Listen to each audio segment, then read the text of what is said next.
How to download Valorant in your PC and laptop. So in this video I'm going to be telling you about how you can download Valorant in your PC or laptop. So what you have to do is just go on any browser you like and search for Valorant.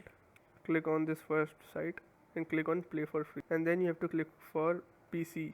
If you want to download for Xbox or PlayStation, you can do that as well from here, but right now for our tutorial we have to download for PC, so we're just gonna click on PC. Now if you don't have a Riot account, you have to create one, or if you have a Riot account, you have to sign in.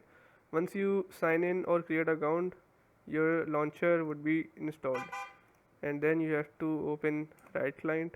Once your Riot client opens, you have to go on Valorant, and there would be written install instead of play. So you just have to click on install, and Valorant would be start installing. So yes, this is how you can download Valorant in your PC. If this guide was helpful for you guys, so please consider subscribing, leave a like, comment, and thanks for watching.